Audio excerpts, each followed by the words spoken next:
నమస్తే welcome to our channel. ప్రస్తుతం మనతో సీనియర్ జర్నలిస్ట్ కిరణ్ గారు ఉన్నారు. వారితో మాట్లాడదాం. సార్ నమస్తే సార్. నమస్తే అండి. సార్ ఏపీ డిప్యూటీ సీఎం గారు పవన్ కళ్యాణ్ గారు ఆయనకి గ్రామాల అభివృద్ధి ఎప్పటి నుంచో ఆయన లక్ష్యం అని ఆయన మాటల్లో కూడా చాలా సార్లు చెప్తూ ఉంటారు సార్.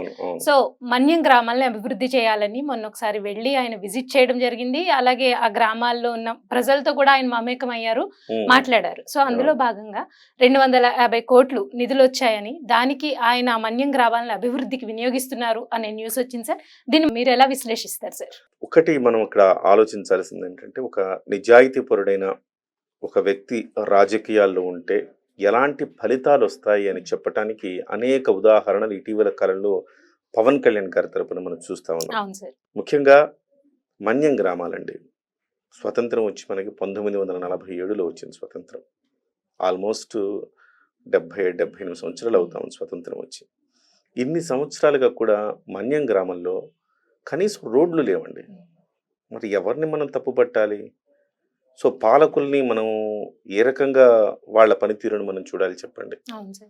చాలామంది గిరిజనుల కోసం మేము పోరాడుతున్నామని చెప్తారు. ఎస్సీలు ఎస్టీలు మా ప్రాధాన్యత అని చెప్తారు. నిధులు ఎస్సీ ఎస్టీల కోసం నిధులు కొన్ని వేల కోట్ల రూపాయలు ఇప్పటి వరకు ఖర్చు పెట్టారు. ఎటుపోయిన ఆ నిధులన్నీ అంటే స్వతంత్రం వచ్చాక 77 సంవత్సరాల తర్వాత కూడా ఇవాళకి అక్కడ డోలీ మోసుకొని పోతారు అంటే మనం ఎంత దుస్థితిలో ఉన్నాం. సమాజంలో మనం నిజంగా వాళ్ళను మనతో పాటు వాళ్ళుగా పరిగణిస్తున్నామా? ఖచ్చితంగా లేదని చెప్పాలి. మన్యం గ్రామాల్లో ఉండేవాళ్ళు మన వాళ్ళుగా మనం పరిగణిస్తున్నాము. వాళ్ళు కూడా మనుషులే, మనలాగా వాళ్ళకు కూడా మౌలిక వసతులు కావాలి అని మనం ఏ రోజు ఆలోచించట్లా ఈ ప్రభుత్వాలు. ఎంతసేపటికి హైదరాబాద్ను అభివృద్ధి చేద్దామా, అమరావతిని అభివృద్ధి చేద్దామా, లేకపోతే ఇంకొక నగరాన్ని అభివృద్ధి చేద్దామా, బయటకి మసిబూసి మారేడుకాయ చేద్దామా అని అనుకుంటారే తప్ప, మాటకొస్తే కులాల పేర్లు మాట్లాడతారే తప్ప నిజంగా ఆ కులాలకి న్యాయం చేసింది ఎవరు అంటే మనం ఇప్పటి వరకు చెప్పుకోలేమండి. నిజంగా గతంలో కూడా తెలుగుదేశం పార్టీ ప్రభుత్వాలు ఉన్నాయి. ఏమిటి ఆ రోజున్న ప్రభుత్వానికి ఈ రోజున్న ప్రభుత్వానికి తేడా ఏమిటంటే, ఆ రోజున్న ప్రభుత్వంలో పవన్ కళ్యాణ్ గారు లేరు, ఈ రోజున్న ప్రభుత్వంలో పవన్ కళ్యాణ్ గారు ఉన్నారు అని మనం చెప్పాలి. సో ఇవాళ 77 ఏళ్లుగా డోలీ మోతలకు గురైన ఒక బాలింత ప్రసవం అవ్వాలంటే ఎంత టెన్షన్ తోటి డోలీ మోసుకుని వెళ్ళి కొంచెం కనీసం నడవటానికి బాట కూడా ఉండదు. అలాంటి ప్రాంతాల్లో వాళ్ళు అంత ప్రమాదకరమైన పరిస్థితుల్లో జీవిస్తూ ఉన్నారు. వాడికి జ్వరం వచ్చింది, వెంటనే హాస్పిటల్కి తీసుకెళ్ళాలి. జ్వరం వచ్చి జ్వరాలతో చచ్చిపోయిన వాళ్ళు ఉన్నారు, సకాలంలో హాస్పిటల్కి తీసుకెళ్ళలేక, వైద్యం అందక. సో నేనంటాను, మన దేశంలో గతంలో ఎన్టీ రామారావు గారు చెప్పేవారు, కూడు గూడు గుడ్డ, ఇది ప్రధానం, కనీస అవసరాలు. మనము మౌలిక సదుపాయాలండి. మనమేమి ప్రభుత్వాల నుంచి మనమేమి ఆశ, మౌలిక సదుపాయాలంటే విద్య, వైద్యం, ఇది ఒక మౌలిక సదుపాయం.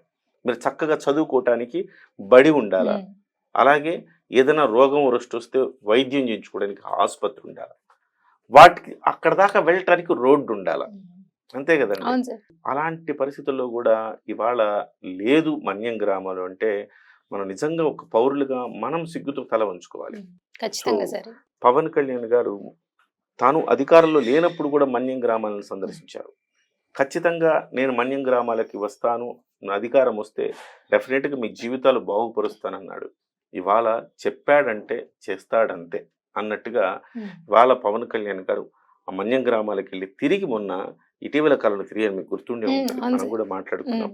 ఆ మన్యం గ్రామాల్లో తిరిగినప్పుడు అంటే ఒక హామీ ఇచ్చాడు వాళ్ళందరికీ. కొంత నిధులతోటి ఆయన దగ్గర పనికి ఆహార పథకం, ఉపాధికి ఆహార పథకం అని ఉంది కదా.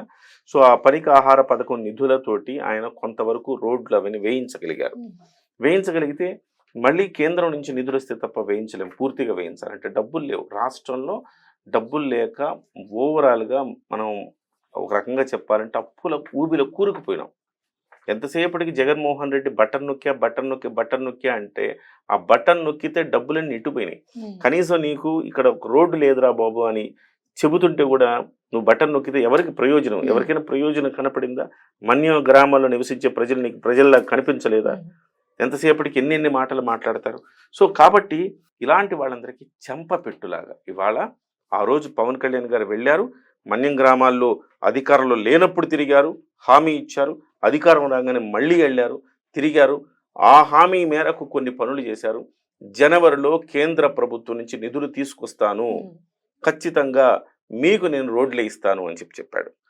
అందులో భాగంగా మరి రోడ్లు వేయడానికి సమయం పడుతుంది కదా, ఆలోపు ఎవరొకళ్ళతో సహాయంతో ఏదో కార్పొరేట్ రెస్పాన్సిబిలిటీ ఫండ్స్ ఉంటాయి కదండి, కార్పొరేట్ సోషల్ రెస్పాన్సిబిలిటీ ఫండ్స్ ఉంటాయి, అలాంటి సిఎస్ఆర్ ఫండ్స్ ఏదో ఒకటి తెచ్చి కనీసం బాటలు వేయండి, అట్లీస్ట్ మట్టి రోడ్లు వేయండి, వాళ్ళు నడవటానికి అవకాశం కల్పించండి అని చెప్పారు. సో ఆ రోజు చేసిన పని ఇవాళ ఆయన మళ్ళీ నిరూపించుకున్నారని చెప్పాలి. కేంద్ర ప్రభుత్వం 163 కోట్ల రూపాయల నిధులు విడుదల చేసింది. రాష్ట్ర ప్రభుత్వం మరొక గ్రాంట్ కింద జాయింట్ చేయాలన్నమాట. రాష్ట్ర ప్రభుత్వం 111 కోట్ల రూపాయలు నిధులు ఇచ్చింది. మొత్తం కలిపి 275 కోట్ల రూపాయలు ఇవాళ ఆ మన్యం గ్రామాల రోడ్లకు ఇవ్వటం జరిగింది. సో ఈ కార్యక్రమం గతంలో అనేక ప్రభుత్వాలు ఉన్నా చేయక ఈరోజు ఇవాళ మనం చెప్పుకోలేదనుకోండి ఫణి గారు, ఇవాళ మనం చెప్పుకోవాల్సిన అవసరం ఉంది. ఒక నిజాయితీ పరుణ్ణి మీరు గెలిపించండి, ఒక్కడిని గెలిపించండి అని అడిగాడు ఆయన. కనీసం నా ఒక్కడిని గెలిపించండి, అసెంబ్లీలో నా వాయిస్ రేస్ చేస్తానని అన్నాడు. సో నన్ను ఒక్కడిని గెలిపించండి అని ఆయన అడిగినందుకు, ఆ రోజు మనం గెలిపించలేకపోయినందుకు మనం బాధపడాలి. ఆ రోజు ఇవాళ ఆయన గెలిపించినందుకు ఎలాంటి ఫలితాలు వస్తున్నాయో మనం చూడాలి. ఆయన ప్రతి శాఖ అండి, మన్యం గ్రామాలకనే కాదు, పల్లె పండుగ నిర్వహించాడు. పల్లె పండుగలో 80 సంవత్సరాల పాటు శ్రీకాకుళంలో పాలకొండ నియోజకవర్గంలో, అది కూడా జనసేన పార్టీ గెలిచింది, ఆ పాలకొండ నియోజకవర్గంలో 2 గ్రామాల మధ్య గొడవ కారణంగా 80 సంవత్సరాల నుంచి ఒక గ్రామానికి రోడ్డు లేదు. సో రోడ్డు వేయలేదు, రాజకీయ కారణాలు, అంటే వాళ్ళని రాజకీయం కోసం 80 ఏళ్లుగా వాడుకున్నారు.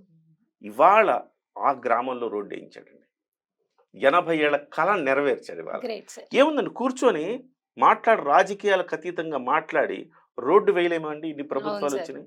ఒక గ్రామానికి రోడ్డు లేదంటే మనం విసిరేసినట్టు, అదొక అంటరాని వాళ్ళుగా ఉన్నారంటే మనం ఎంత సిగ్గుపడాలి. సో ఇవాళ ఆ గ్రామానికి రోడ్లు వేయించడం కావచ్చు, పులివెందుల్లో రోడ్లు వేయించాడండి. జగన్మోహన్ రెడ్డి ముఖ్యమంత్రిగా ఉన్నారు, వాళ్ళ నాన్నగారు ముఖ్యమంత్రిగా ఉన్నారు, కొన్ని గ్రామాలకు రోడ్లు లేవు, సదుపాయం లేదు, ఆ గ్రామాలన్నిటికీ కూడా రోడ్లు వేయించాడు. మరి పులివెందులు కదా, ఆ జగన్మోహన్ రెడ్డి బాధ్యత కదా, నాకేముంది, నేనెందుకు రోడ్లు వేయించాలని అనుకోని ఉన్నాడు అనుకోండి, వేయించేవాడా? వేయించేవాడు కాదు. కక్షపూరితం, జగన్మోహన్ రెడ్డి గతంలో కక్షపూరిత విధానాలు మనం చూసాం. సో ఎంత కక్షపూరితంగా వ్యవహరించాడు, అమరావతిని ఒక శ్మశానంలా మార్చాడు, అంత సాడిస్ట్గా వ్యవహరించాడు గత ముఖ్యమంత్రి. ఇవాళ ఈ ముఖ్యమంత్రి, ఈ ఉప ముఖ్యమంత్రి పవన్ కళ్యాణ్ గారు సాక్షాత్తు ఆయన నియోజకవర్గంలో కొన్ని రోడ్లు లేవని చెప్పి అక్కడ కూడా రోడ్లు వేయించాడు. సో జగన్మోహన్ రెడ్డి సిగ్గుతో తలదించుకోవాలి ఇవాళ. సో తన మన అన్న భేదం లేకుండా ప్రతి చోట ప్రజల కోసం ఎజెండా, ఫస్ట్ ఎజెండా ప్రజలే ఫస్ట్ ఎజెండా. ఇవాళ కూటమిలో ఏమన్నా ప్రాబ్లమ్స్ వచ్చినా కానీ ప్రాబ్లమ్స్ రాకూడదు, ప్రజలకు మంచి జరగాలంటే మీరు తగ్గండి అని చెప్పేసి జన సైనికులకు ఆయన స్వీట్ వార్నింగ్ ఇచ్చాడు.